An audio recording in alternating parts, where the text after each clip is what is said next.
There is a moment, perhaps you have lived it, when everything around you is still but something inside you is not. You wake before dawn, the house silent, the world paused. Your phone rests on the nightstand, glowing faintly with notifications. Your prayer mat waits in the corner, soft and untouched. And in that brief stillness you feel it, a pull. One part of you reaches toward the light, toward wudu, toward the coolness of prostration. Another part whispers, just 5 more minutes, just a quick scroll. You can pray later. Both voices feel like yours. Both seem reasonable. And in that small, unremarkable moment, a war is happening inside you that most people never stop to name. This is not a war fought with swords or shouted words. It is fought in the pauses between your thoughts, in the second before you respond to an insult, in the breath you take before deciding whether to forgive or hold on. You feel it when someone wrongs you and part of you wants to let go, to trust Allah's justice, while another part replays the wound again and again, sharpening it like a blade you might one day use. You feel it when you see someone else succeed, and something in you is genuinely happy for them. Yet something else, quieter, darker, asks, why not me? Ibn Arabi, the great Sufi master, spoke of this inner reality with striking clarity. He said that inside every human being there are 2 tendencies, 2 directions, almost like 2 souls sharing one heart. One soul remembers where it came from. It feels the pull of prayer, of silence, of sincerity. It softens when it hears the Quran. It aches when it has wronged someone. It longs even when it cannot explain what it longs for. The other soul is restless. It chases. It compares. It measures your worth by what others think. It reacts before it reflects. It defends your ego even when your ego is wrong. And the strangest part is that both of them live in you, not as strangers, but as aspects of your own self that you must learn to recognize. Think about your average day. How many times do you feel this quiet tug-of-war without numbing it? You sit to pray, but your mind drifts to a problem at work. You decide to be patient with your family, but one comment sends irritation rushing through your chest. You tell yourself you will not look at your phone during dinner, but your hand reaches for it anyway. These are not failures of willpower alone. They are signs of an inner duality that has always been part of the human design. The question is not whether you carry both currents within you. You do. Everyone does. The question is which one speaks louder when no one else is watching, which one wins when there is no audience, no praise, no consequence visible to the eye. Perhaps you have noticed that sometimes you feel more like one version of yourself than the other. There are days when your heart feels light, when gratitude comes easily, when patience seems possible. And there are other days when everything irritates you, when old resentments rise unbidden, when your tongue moves faster than your conscience. You might call these moods. You might blame them on stress or lack of sleep. But what if they are something more? What if these shifts are not random at all? What if they are part of a hidden test that you were born into? A test designed not by cruelty, but by wisdom, to help you discover who you truly are beneath the noise. Because the truth is, these 2 currents inside you are not equal, not in origin and not in destiny. One of them is closer to your true self than the other. One of them is a guest that overstayed. And learning to tell them apart, learning which one to trust and which one to quiet, may be the most important work of your life. If there really are 2 souls within you, what exactly are they? And why would Allah, in His infinite wisdom, place both of them inside one heart? That is where we turn next. Ibn Arabi did not speak of the human being as a simple creature. He saw in each person a vast inner world, layered and complex, carrying both the highest light and the deepest shadow. And one of his most profound teachings was this: nothing inside you is accidental, not your longing for truth, not your capacity for selfishness, not even the contradictions you cannot explain.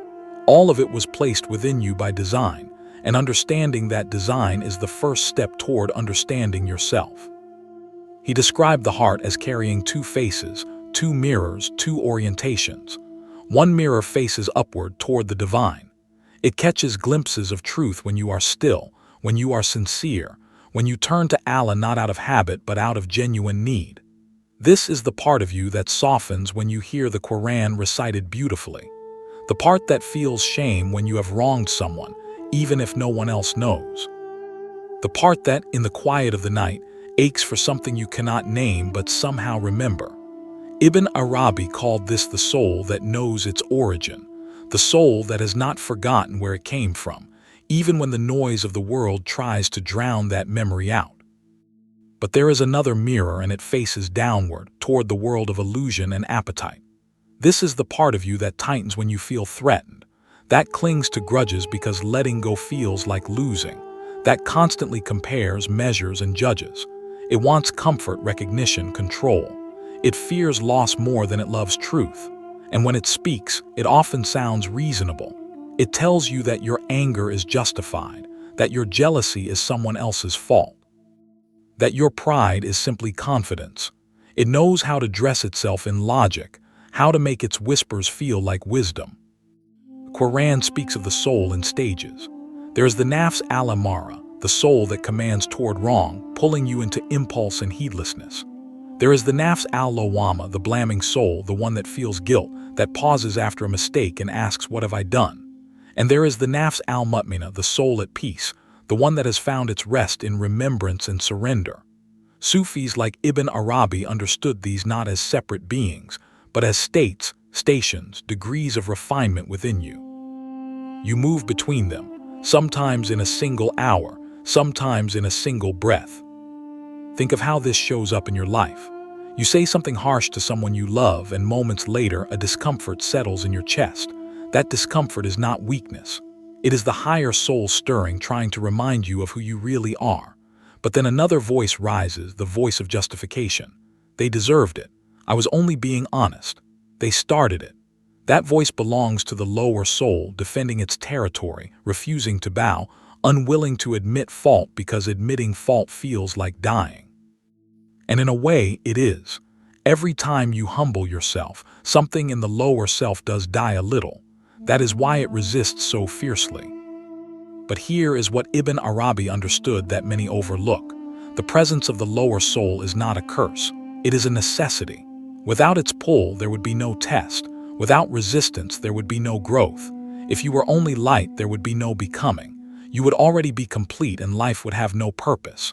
The struggle between the two mirrors is not a mistake in your design. It is the very reason you are here. The question is not whether you carry both. You do. The question is which one you are polishing with your choices, your attention, your daily turning.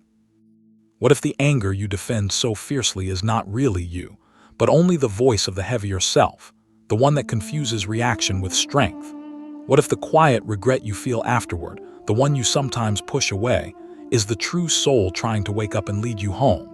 And if these two souls are truly within you, if they are not theory but lived reality, then every experience you face must be part of their examination. Every moment must carry a test designed for your heart alone. Ibn Arabi saw this world differently than most. Where others saw random events, he saw a curriculum. Where others saw coincidence, he saw design. He understood that life itself is a school, and its lessons are not written in books but in the experiences that arrive at your door, sometimes gently, sometimes without warning. The classroom is your daily existence. The exam is constant. And the subject being tested is not your knowledge or your status. It is the state of your heart, and which of the two souls within you answers when life calls. Consider the tests that come to you in the form of ease. A promotion arrives after years of effort. A prayer is answered in a way you did not expect. Someone praises you publicly, and for a moment the world seems to be applauding your worth. These are tests, though they rarely feel like it. In that moment of success, two voices stir inside you. One whispers gratitude. It softens. It remembers that every door opened was opened by Allah, not by your cleverness alone. It feels humility rising, a quiet awareness that you have been given something you did not fully earn. But there is another voice, and it speaks quickly, sometimes before you notice. It whispers that you deserve this, that you are finally being recognized, that perhaps you are better than those who did not receive what you received. This voice is subtle. It does not announce itself as arrogance. It wraps itself in satisfaction, in relief, in a sense of arrival. But underneath, it is the lower soul claiming ownership of what was always a gift. Then there are the tests that come through hardship. A job is lost. A relationship ends without closure. An illness arrives and lingers. Someone you trusted turns against you.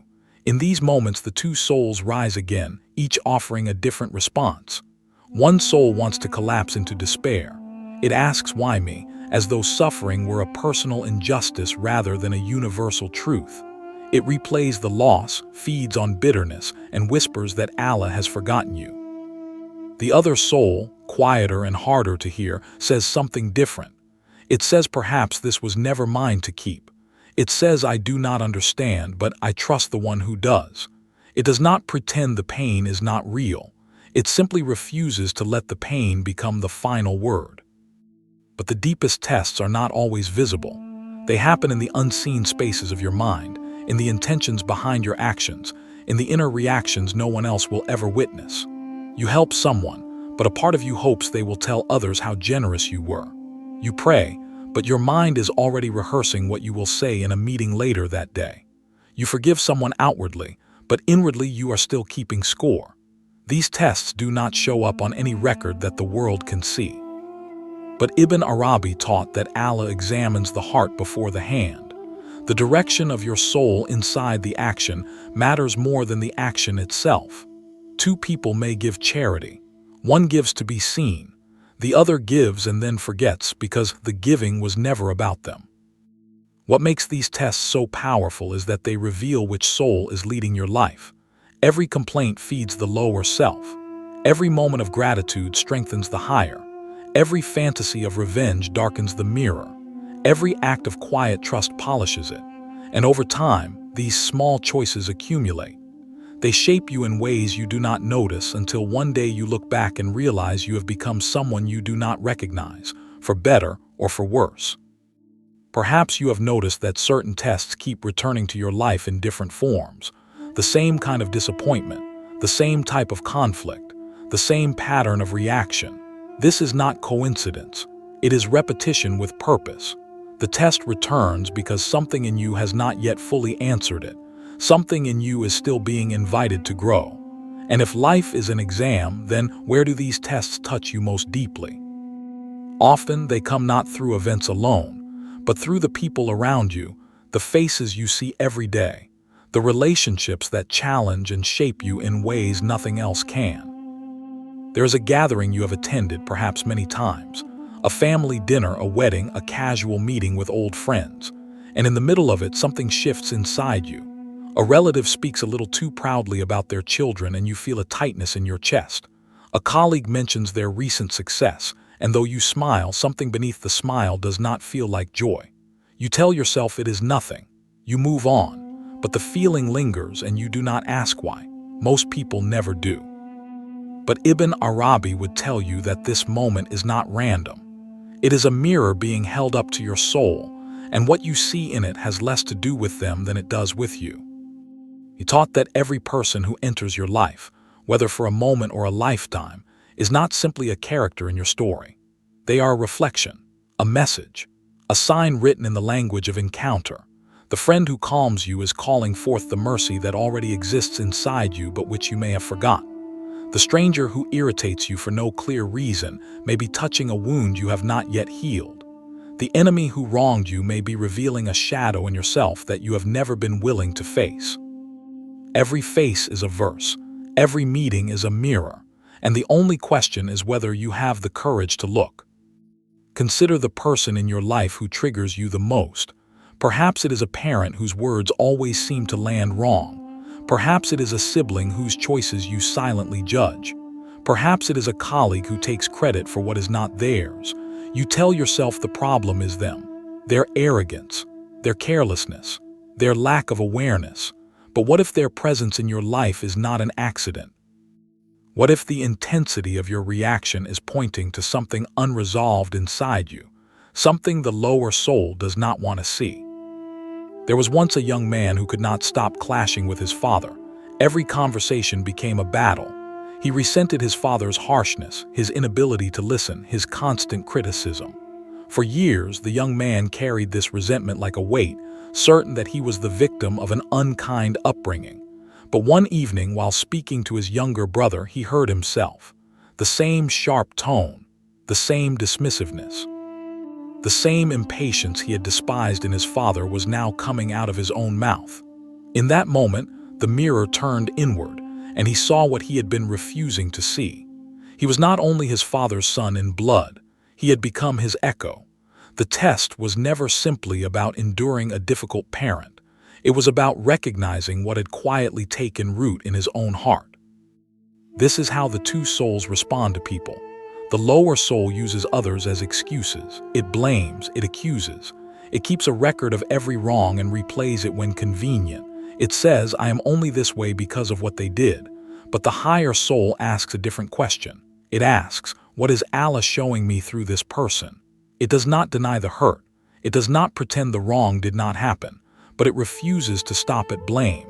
It looks for the lesson. It seeks the growth hidden inside the pain. Who in your life triggers you the most, and what could that be revealing about your own wounds? Who in your life softens you, and what forgotten part of your soul awakens in their presence? These are not idle questions. They are keys, because sometimes the people who challenge you are not blocking your path. They are the path. Sometimes the friction you feel is not an obstacle, but an invitation to become someone better, someone more whole, someone whose heart is being polished by the very encounters that feel the most difficult.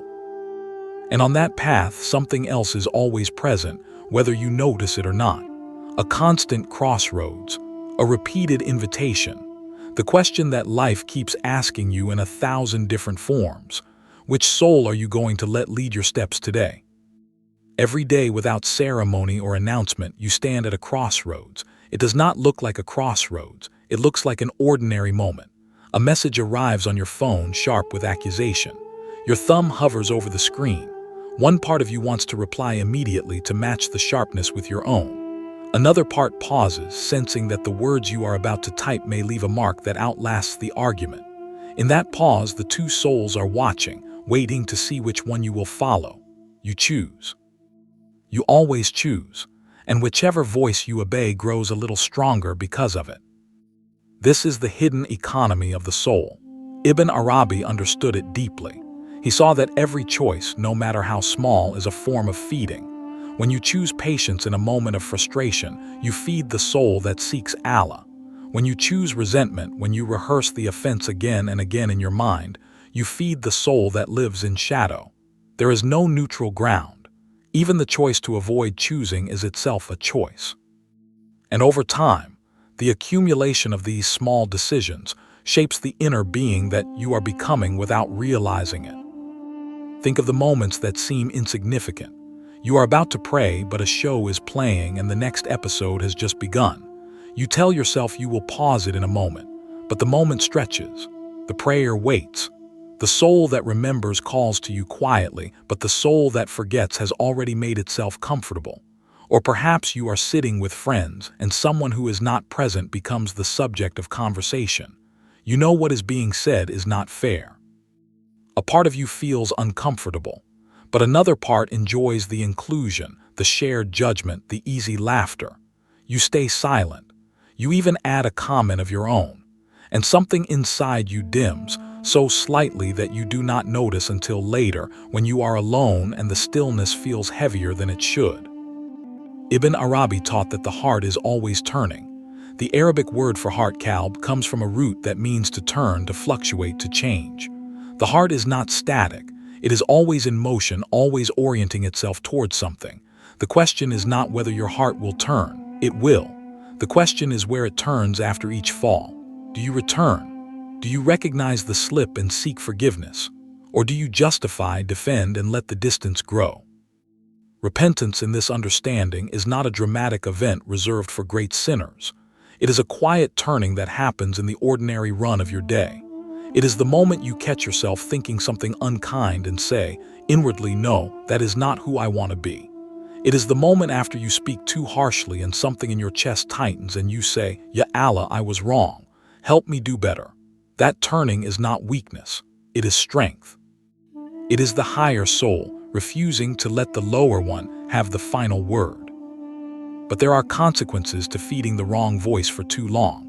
When the lower soul is nourished day after day, something starts to change. Prayers become routine, emptied of presence. Blessings stop feeling like blessings and start feeling like entitlements. People become tools or obstacles instead of souls. The world grows smaller, louder, more demanding. And the still voice that once called you toward truth becomes harder to hear, buried under layers of noise and distraction. When the higher soul is fed, something different happens. A calm begins to settle in, not because life becomes easy, but because something inside you has found its anchor. You are hurt, but you do not drown. You are tested, but you do not forget.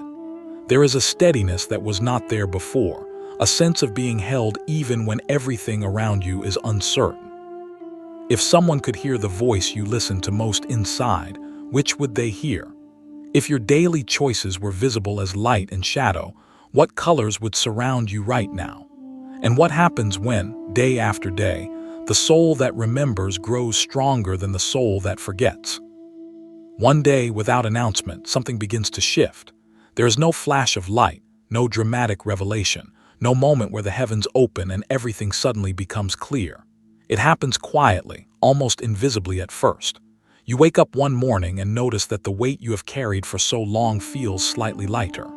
A situation that would have consumed you with worry a year ago now passes through you like wind through an open window. You still feel it, but it does not own you the way it once did. And somewhere in that difference, you begin to sense that something inside you has changed. This is what the Sufis call awakening. And Ibn Arabi spoke of it not as an arrival but as a slow unveiling. It is not that you become perfect. It is that you become aware. You start to notice the movements of your own inner states without being swept away by them. Anger still rises, but you catch it sooner. Envy still whispers, but you recognize its voice before it finishes speaking. Fear still visits, but it no longer stays as long. The storms are still there, but you begin to realize that you are not the storm. You are the sky that holds it, and the sky does not break because clouds pass through. You may notice small signs of this shift in your ordinary life. A conversation that once would have ended in argument now ends in silence, not because you are defeated, but because you no longer need to win. A delay that once would have frustrated you now carries a strange peace, as if something in you knows that the timing is not yours to control. You lose something you wanted, and after the initial sting, a quiet voice rises from within and says, perhaps what I lost was never meant to carry my soul.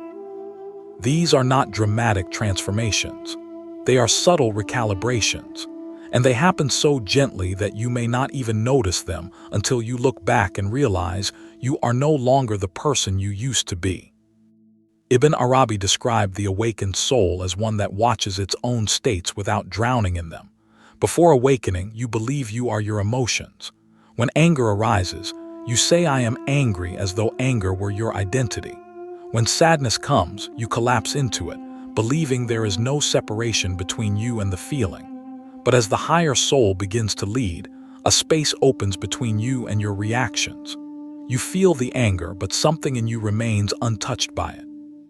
You experience the sadness, but you do not lose yourself inside it. There is a witness now, a quiet presence that observes without being consumed. And that witness is closer to who you truly are than any passing emotion could ever be. This awakening does not erase the lower soul. It still speaks. It still pulls. It still tries to convince you that your ego is under threat and must be defended. But its tricks become more visible. Its whispers are recognized sooner. What once took you days to see through now takes only moments. You begin to catch yourself in the middle of a reaction and choose differently. You begin to feel the tightening in your chest and pause before it becomes words you will regret. The lower soul does not vanish, but it loses its grip. And as this happens, the world around you starts to look different. You begin to see the hand of Allah in places you once overlooked. A closed door is no longer simply a rejection. It becomes a sign of Al-Hakim, the wise, redirecting your path. An unexpected provision arrives, and you recognize the presence of Ar-Razak, the provider, answering a need you had not even voiced. A small kindness from a stranger touches you deeply, and you feel the nearness of Al-Latif, the subtle, reminding you that you are never unseen. The same world that once felt random now feels full of meaning, not because the world has changed, but because your eyes have. Have you noticed times when what once broke you now only bends you? Have you felt an unexplainable calm in a moment that should have overwhelmed you? And if you have, what did you do with that gift? Did you take credit for your own growth, or did you recognize that even the awakening was not yours, that it too was given by the one who placed both souls inside you and watches to see which one you will choose? There will come a day, vast and silent, when every veil is lifted. Ibn Arabi spoke of this moment not as a distant event, but as the natural conclusion of everything you are building now. On that day, you will not be handed a list of deeds by a stranger. You will be shown the soul you have become. Every small choice, every hidden intention, every quiet turning toward light or shadow will stand before you, not as memory but as reality. The heart you shaped in secret will be revealed in full. For some, that moment will feel like returning home. The peace they cultivated in the unseen will surround them. The patience they practiced when no one was watching will shine. The gratitude they held through difficulty will become a garden they did not know they were planting. But for others, that moment will feel like meeting a stranger, a soul they do not recognize, formed by choices they made but never stopped to consider. Ibn Arabi reminded us that Allah does not invent your destiny. He reveals what you have made of yourself through your own turning. And the mercy in this teaching is that the unveiling has not happened yet. You are still here. You are still choosing. Right now, even as you listen, one of your two souls is being fed. One of the two mirrors is being polished or dimmed. The hidden test continues with every breath. So ask yourself, not as a judgment but as an honest inquiry, which soul have you been feeding today? And when the final veil is lifted, will you recognize the one standing in your place, or will you meet a stranger? If this reflection touched something inside you, share your thoughts in the comments. Your words may become a mirror for someone else walking the same path. Like this video if it spoke to your heart. Subscribe to Voice of Sufism and turn on the notification bell so you do not miss the next journey. More reflections on Ibn Arabi and the hidden tests of the soul are waiting on your screen now. Let your next click be a choice made by the soul that remembers.